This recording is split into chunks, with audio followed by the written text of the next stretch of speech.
Welcome to the Truman Charities podcast, a community of caring. I am Jamie Truman, your host. I'm one of the co-founders of Truman Charities.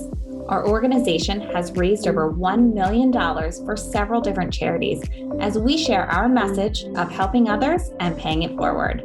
We plan to continue to educate our audience on the culture of giving. On this podcast, I will interview fellow charity founders, volunteers, sponsors, and other people in the community who will share their stories. You will hear and be inspired by their selflessness and passion for helping others.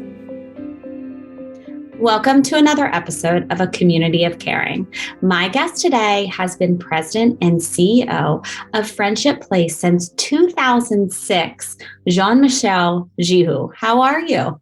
I'm doing very well. Thank you. And it's great to be with you. Thank you for this opportunity, Jamie.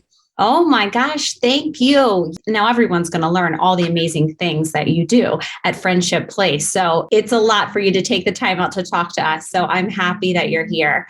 But people that don't know a lot about you, can you tell us a little bit just about your background and what drew you to want to become president and CEO? Yes. Well, I was born in France. I moved to this country at 18, lived in California, and then got involved in the field in human services rather early. I was about 20, 21. Moved through different programs in Massachusetts, community-based programming, working in deinstitutionalization, so bringing people out of the state hospitals and the state institutions in those days and offering them places to live in the community and in group homes and serving people in other ways. At one point, I had a caseload of 17 people I served in Blackstone Valley, Massachusetts, for instance, half of them trying to maintain their own living situations, half of them living with their parents and considering moves into group homes into the system. I was cross-trained in mental health and then in mental health and addiction. And during that process, I realized that that's why I had come. I come from a family where there was depression. And I think that some of us have a calling that's related to these things that we saw around us as we were growing up. So I decided to switch to mental health and dual recovery, mental health and addiction in the same person. And I was working for a service provider in Maryland when Friendship Place started its search for a new CEO. And when I came to DC to meet with this wonderful team, pushed the door open at the Welcome Center at 4713 Wisconsin and saw this community that activated to serve people, to help people rebuild, and the people rebuilding with the courage it took, I was really moved and decided to join. Do you think because of the way that you grew up in your background and having a lot of people in your family with depression and some mental health issues, did that help you understand the people that you're working with better? Well, I think it does in that, as a family member, you have a special sensitivity. And in my family, it was some people, not the majority of people, but experiencing and looking back as you get trained. I'm now certified as a psychiatric rehabilitation practitioner and in dual recovery. Getting that training for somebody who started as a linguist, and that's what my specialty is and what I should be doing. You really have a tendency to look back and revisit some things. I think you have maybe the ability to understand, for instance, trauma-informed care because of some of the things you saw. And also for me, looking back at the dynamics very early on in my family and the first hospitalization, long-term hospitalization of a family member and how it changed us as a family and how that person's role changed in the family is telling, and I think it guides us. And yes, I think in terms of the concern with social justice, I think it is really deep in me, making sure that our participants at Friendship Place and elsewhere in the field are met with the highest level of dignity, find programming that constitutes solutions where the time they put in is weighed carefully and people come up with results with this time. That's really important to me. It's really deep in me. I want to talk a little bit about Friendship Place because you guys do some really amazing work. And so can we start out and go over a little bit about Housing First? Yes. So Housing First is this wonderful new model we embraced in DC at the city level in 2008 under Mayor Fenty. It came from New York and it changed everything we were doing. Prior to this, we were using an abstinence model. So for the non-technical folks out there, an abstinence model meant that if somebody was in addiction and told you, and you would ask if they had been consuming drugs or alcohol for the last 180 days, it was very precise, you could not offer them an apartment. Mm-hmm. So you had to earn the apartment. And we all know that people in addiction, particularly maybe some of the people on the street, are going to use, and with the relapse process, for the folks who are familiar with addiction, relapse happens, people catch themselves and start to do better again, but the cycle may replicate. Of course, it's part of addiction. And so it blocked access to housing to a lot of people. Also, people had to sign a piece of paper saying that they had a diagnosis on the mental health side. Some people did not want to do that. And we, at Friendship Place, we had done a lot of soul searching. I had been there for 2 years. We had invited speakers who told us about Housing First. We were ready to change. And when we look back on it now, I say that we have removed the moral judgment on housing. You don't have to earn the housing. You get the housing because you are deemed to be highly vulnerable with a number of medical and other conditions that make it so that you're very vulnerable and therefore deserve housing for the long term with a voucher, usually from the government or sometimes from the city, and services from a service provider like Friendship Place. So Housing First is come as you are, no questions asked. You may share with us that you have a mental health condition, that you are in addiction, functional or not, managed or not. You come in and it all starts inside your apartment, inside your home. We help you rebuild your life as you wish, making all the decisions yourself, meaning that if you continue to consume alcohol or drugs, that's all right too, because now you're inside at least. You're not in the back of a block somewhere. You're not out in the cold where you're exposed to hypothermia, for instance. You have better living conditions, and now you're better equipped to make decisions for yourself. What I really liked is when you look onto your website, it says ending homelessness and rebuilding lives. Yes. So I really love how you guys don't just try to get someone a house off the streets, but then you try to rebuild their lives. And you have this great job placement program. Can you talk a little bit about it? Yes. So we started the job placement program, and it's called Aim Higher, in 2011, when we saw that a number of people had been displaced in the aftermath of the 2008 crisis. It took a while for these folks to show up in the city. Our population was changing from mainly chronically homeless folks who had been in homelessness for months, years, occasionally decades even, to people who were in economic displacement, had lost their mortgages, lost their apartments, their jobs, sometimes their cars. And the feeling was that we ought to do something to help these folks get jobs. And as they got jobs, as we saw, they were able to rebuild very quickly and to move on very quickly, leaving us behind, which is the main goal. So we crafted this model with the help of John Rio, a national expert on job placement and vocational training. And it assumes employability. It's called Job First. So focus on the job. The job comes before anything else. We assume employability, meaning that we look at everybody who comes our way and is able to work as having a skill set he or she can get paid for now. It may not be the skill set people were using before the period of homelessness, but it's one that we need on the market in DC Metro right now, and that will get this person employed. We expedite the soft skill training. We put people in front of employers as quickly as we can. They have to earn the job and convince the employer. And what we're finding, of course, is that this model is a solution to homelessness that comes in under 90 days on average, because people are now able to rent a place with the earnings they are receiving. Housing stability impacts on job retention. The person is rested, they've eaten well, they have clean clothes, better stamina in the morning, and they are more successful in the workplace, therefore more able to retain their jobs. And you do need to retain your job to pay for your housing. So this is a solution that helps people bypass all the other forms of publicly funded programming. They're with us, working with us on their own and off to the rest of their lives.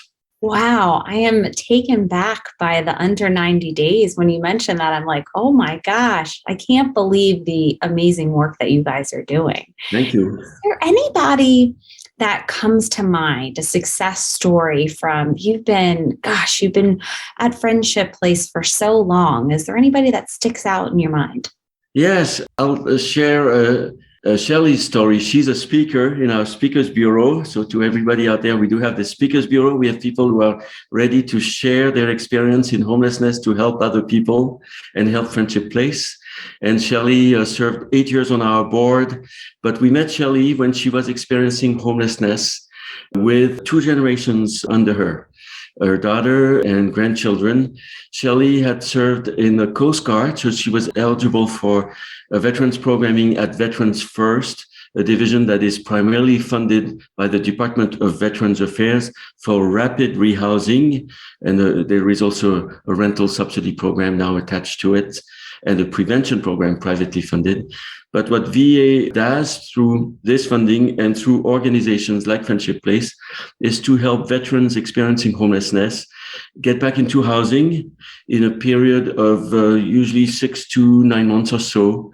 And the service includes job placement, includes car repair, child care. And so it's a very comprehensive service. Shelley speaks for us, as I mentioned. She's somebody who taught me something very special. And she taught me that this rapid rehousing service that we're able to provide with VA funding to her sent her a message that she and her family were still very resilient, because VA knew and we knew that all of them could rebuild in a period of a few months. And that message was so positive, so constructive to her, that it fueled her to rebuild very effectively. She is a medical technician. She got a job in her field. She got a place to live. And then, as I mentioned, has been helping us on the Speakers Bureau now. Oh, wow. I love hearing stories like that. And I was going to ask you about your veterans program. And can you just tell us a little bit about that? And why do you find that so many veterans in need, in your opinion? So why the veterans in need in the first place, and how we learned about that by attending workshops that VA organized. And some of us, including me, always thought that veterans, once they left their last base, would go home, because I had known veterans in New England when I lived there would do that systematically. They would get home. But it turned out, when they showed us the slides, that the need for this program was going to be around the bases in DC Metro. And then people explained that a lot of veterans, whether they're single or in families, if when they leave their last base, often rent close to the last base, because that's where they can afford to go. Going home is not a possibility. And within a period of a year to 18 months, often these folks who have been living very close to the poverty level while serving in the armed forces and come out in the majority of cases without a pension because of the time it takes to actually collect a pension, right? Find themselves in financial difficulty. And VA, in a caring way, really, for these folks who had left the armed forces, decided to build this program at the national level. This was during the Obama years, so Michelle Obama, Jill Biden were actually instrumental in building the program and in helping the vets. We joined almost right away. We started very small, one position under another nonprofit in DC.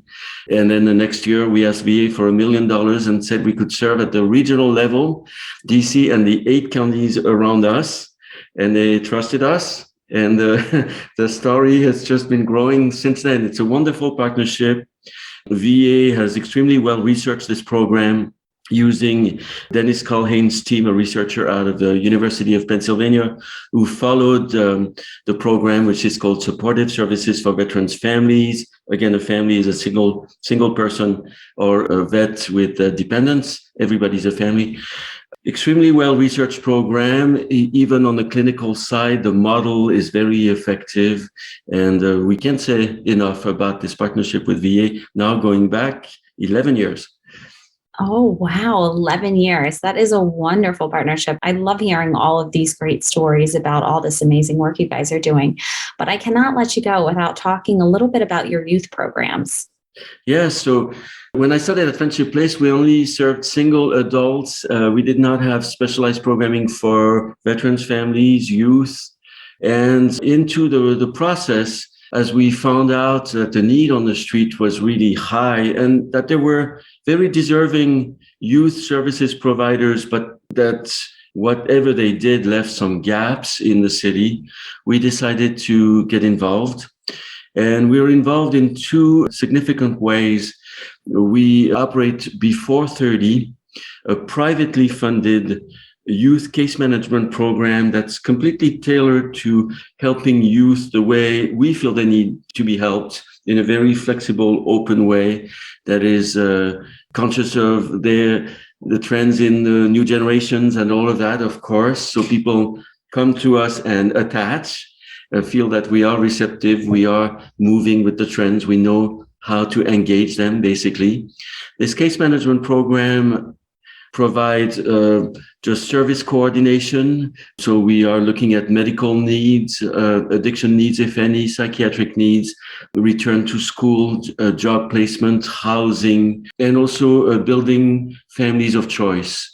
This is a time in life, and it's a model that we use with older adults as well, but in this case, helping people form housing units where people can support one another, with the commonality of having experienced destabilization and homelessness is important. The household is very effective in helping its members move forward, in sharing, for instance, job leads and just for emotional support. We started this program when 5 mothers, each experiencing challenges because they were raising or had raised youth and young adults with challenges, folks who weren't launching in life. They came to visit with us. We had some really good conversations, and one of them has been funding it anonymously for several years now. We've just doubled the program with another funder this year, adding capacity of 60. So this is a very effective program that came from the community, because without these 5 mothers coming to visit with us, it would not have happened. And I think that's, a really nice part of that story. Absolutely.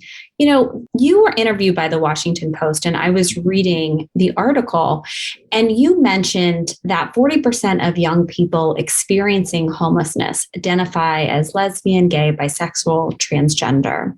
In your opinion, why do you think that they are such a high-risk population? Yes.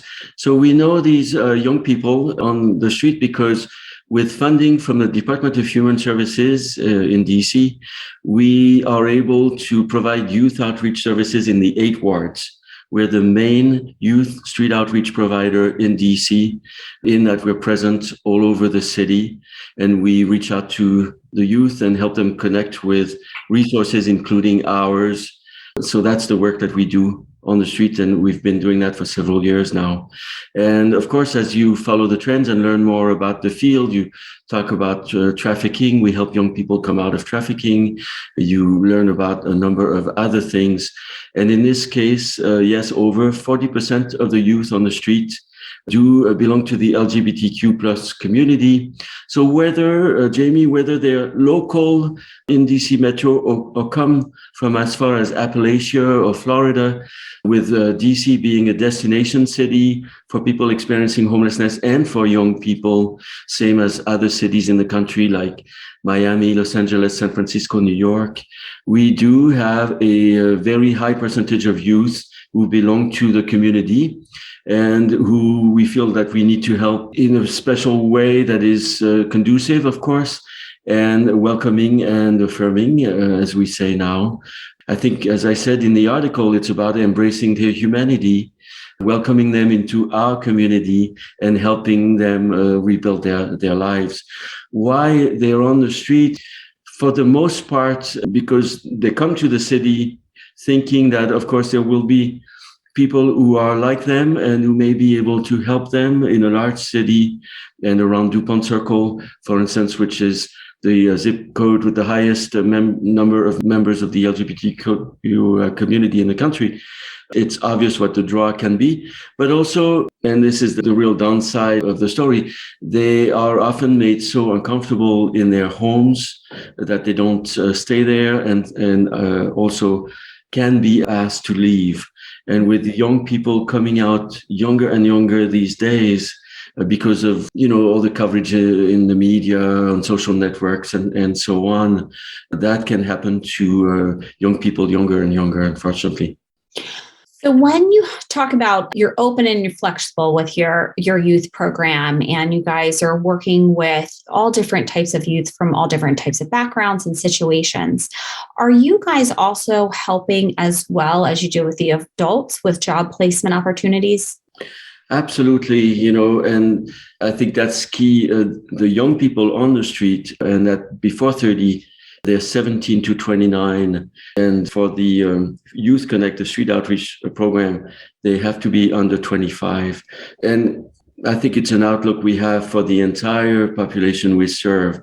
If you know that you're not going to be helped with a voucher for the duration because of your level of vulnerability, let's say, you have to do something about the fact that rent will be due in a month right after you move in. A group like Friendship Place may help you with a 1 month subsidy if it's available, depending on the program we run, a few months in rapid rehousing. But beyond that, what are you going to do?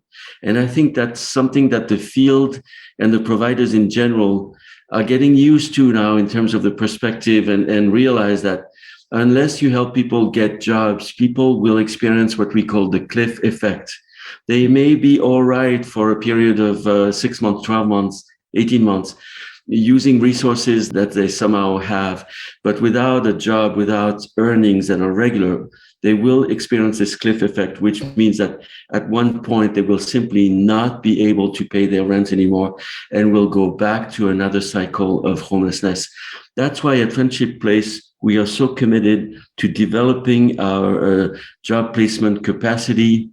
We've just received funding, for instance, for veteran job placement from the Department of Labor. VA, as I mentioned, does cover job placement. We are now hoping to get funding from the DC Council through the Department of Employment Services in DC for our own model.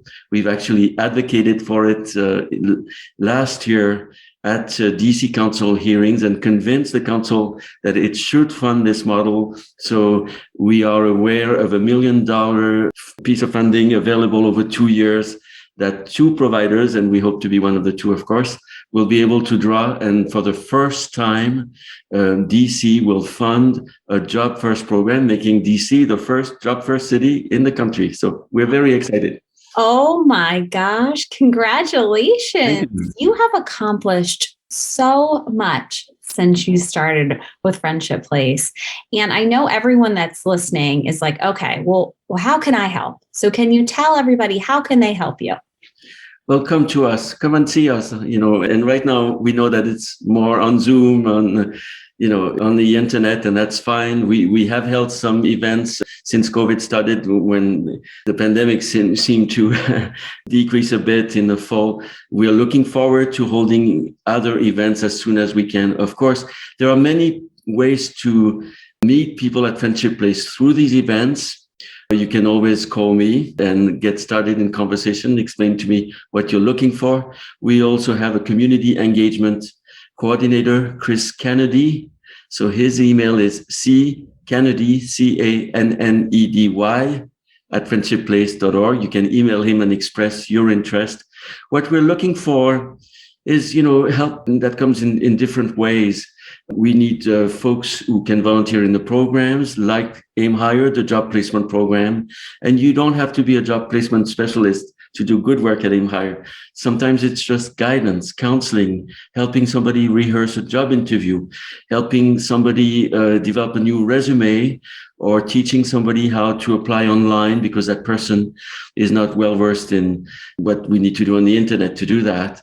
It can be to help at the Welcome Center, where people do come in and we operate a medical clinic and a psychiatric clinic.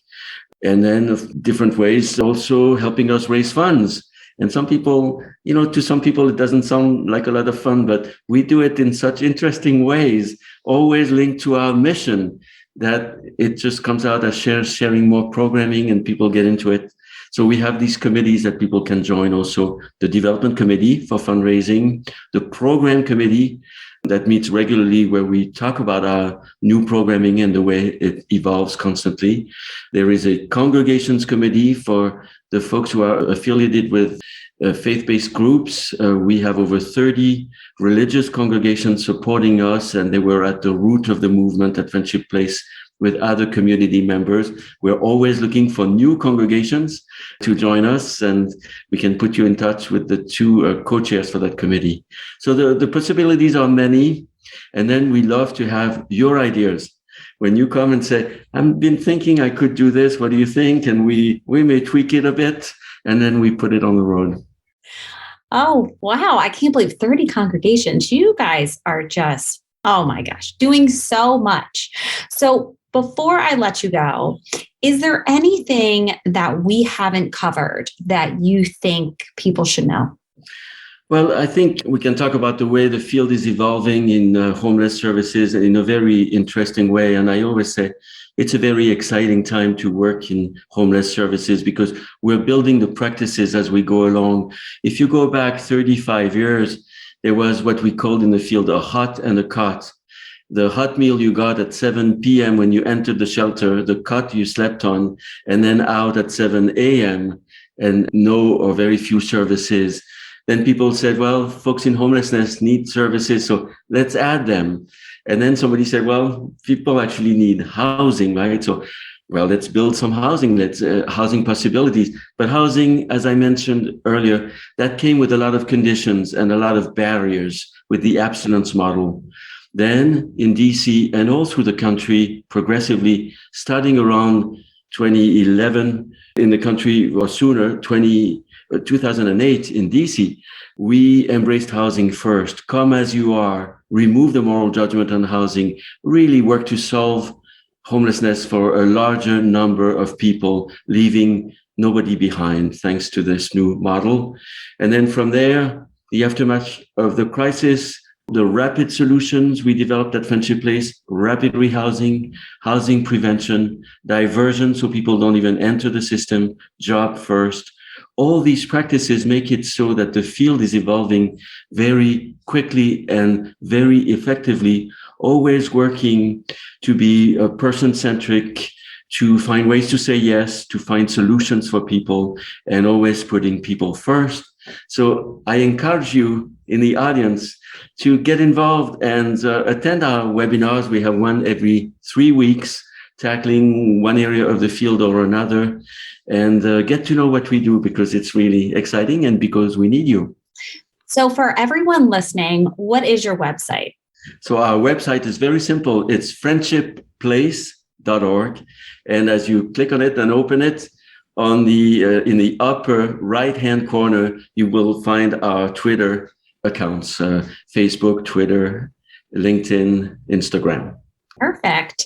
And I want to tell everybody that another great way to help Friendship Place is to share. Go on their social media and share things that they're talking about. Share to all of your people that are following you. That's the best way for people to know and to learn about, your organization. And, there was another thing that you said in one of your articles that I kind of see the theme as you keep talking, and you say it's important to look at the whole person as they are. And I feel like that kind of sums up, along with your ending homelessness and rebuilding lives, friendship heights. Like that to me, when I was learning about you guys, it just, as you said, you're open to everyone and you want to help full circle. And I absolutely love everything that you're doing. Thank you, Jean-Michel. Thank you so, so much again for being on our Community of Caring podcast. And I want to thank all the listeners for tuning in to another episode. So thanks again. Thank you so much, Jamie, for this opportunity. I really appreciate it. If you would like to learn more about our organization, please follow us on Facebook at Truman Charities or Instagram at Jamie_Truman Charities, or check out our website, trumancharities.com. I hope you enjoyed listening and hearing stories of selflessness and caring. Thank you so much, and I will see you next time.